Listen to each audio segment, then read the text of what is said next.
안녕하십니까. 더불어민주당 국민소통위원회 2월 20일 목요일 민주파출소 현황 및 대응 브리핑 드리겠습니다. 국민소통위원장 김현입니다. 그리고 국민소통위원장 전영기 의원님 참석하셨고요. 허위조작 감시단의 단장님 양문석 의원님, 김동아 의원님 오셨습니다. 주말간 민주파출소 현황은 2월 20일 9시 기준 1,327명이 방문하였고 487건이 제보되었습니다. 매체별로 유튜브가 28.74%로 제일 높은 수치를 기록하고 있으며 그 뒤로는 네이버 23.20%, SNS 13.35%, 커뮤니티가 5.54%로 제보되고 있습니다. 주요 제보 내용에 대해서는 김동아 의원이 발표하겠습니다.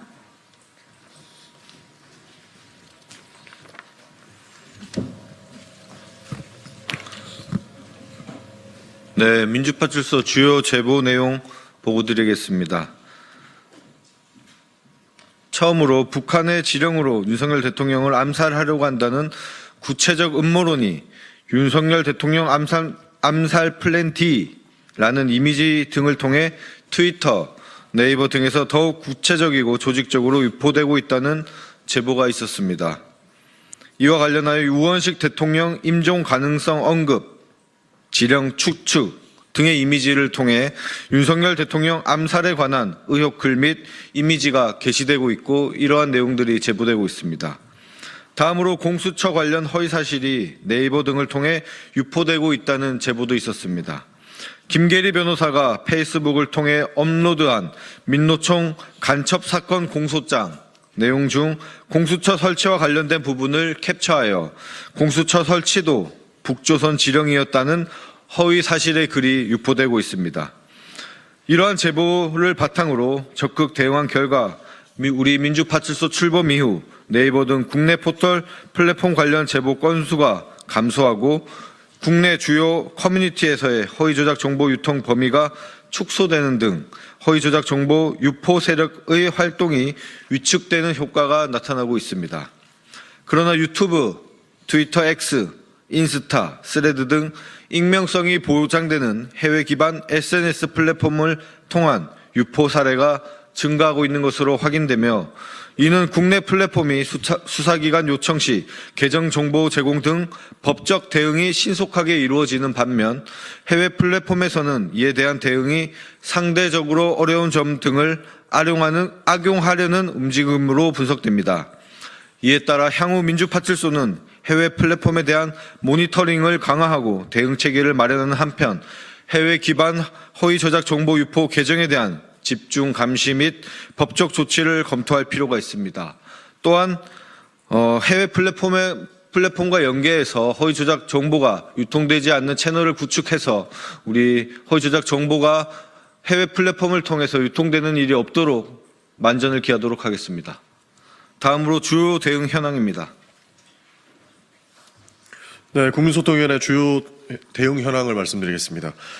국민소통위원회는 오늘 세계로교회 담임 목사인 손현보 씨 그리고 신남성연대의 배인규 씨, 꽃보다 전환길의 전환길 씨를 내란 선전 혐의로 경찰에 고발합니다. 이들은 여전히 윤석열 대통령의 비상계엄을 옹호하며 선전선동을 이어나가고 있다고 보고 있습니다.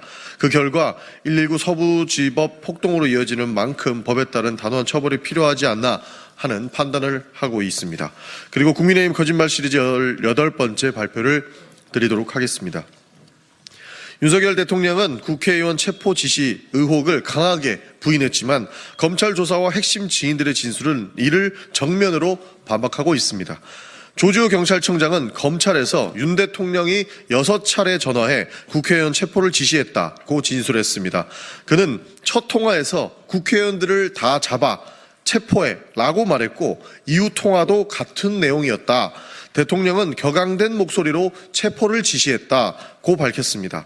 또한 국회 봉쇄 해제 지시는 받은 적 없다며 윤석열 대통령의 주장을 부정했습니다. 반면 윤석열 대통령은 지난 2월 18일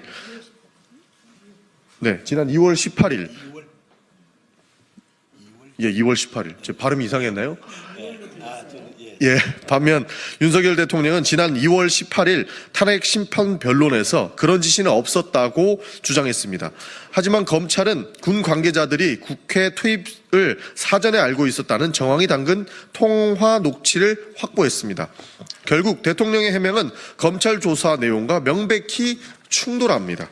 조지호 경찰청장의 증언과 검찰이 확보한 군 관계자의 녹취는 대통령이 국회의원을 체포를 직접 지시했음을 뒷받침한다고 볼 수 있습니다. 윤석열 대통령의 부인에도 불구하고 핵심 증인의 진술과 물증이 이를 반박하고 있는 상황입니다.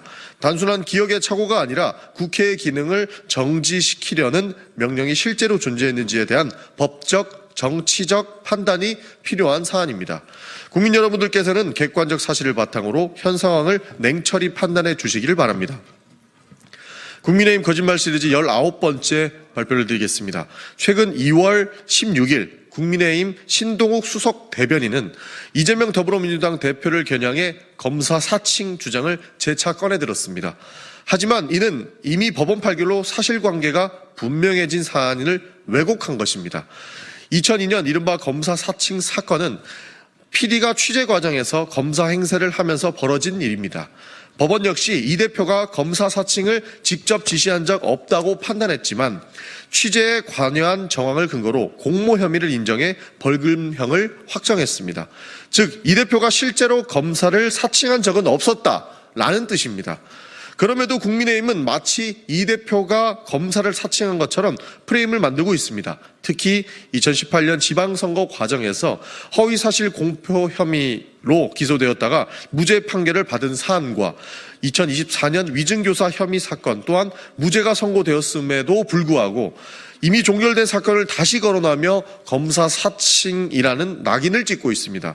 결국 국민의힘의 주장은 법원의 판결과 명확한 기록을 무시한 채 이재명 대표에게 검사 사칭이라는 이미지를 덧씌우기 위한 정치 공세일 뿐입니다. 객관적인 사실을 비추어 보면 이재명 대표가 직접 검사를 사칭했다는 말은 명백히 과장되고 왜곡된 프레임입니다.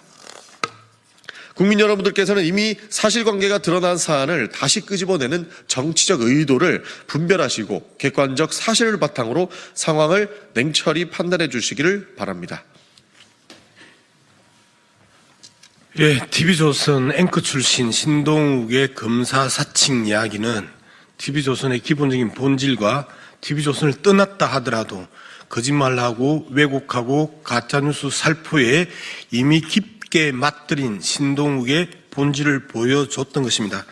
검사 사칭에 대한 이야기에 대해서 우리는 진작에 다른 고민으로 대응하도록 하겠습니다. 윤석열 대통령의 탄핵 심판 변론이 이제 막바지에 이르고 있습니다. 그동안 국민들은 대통령과 국정 책임자들의 반복되는 모순된 발언과 거짓 해명에 실망과 분노를 느껴야 했으며 국정을 책임지는 자들이 진실을 은폐하고 국민을 기만하는 모습을 보면서 깊은 자괴감에 빠지지 않을 수 없었습니다.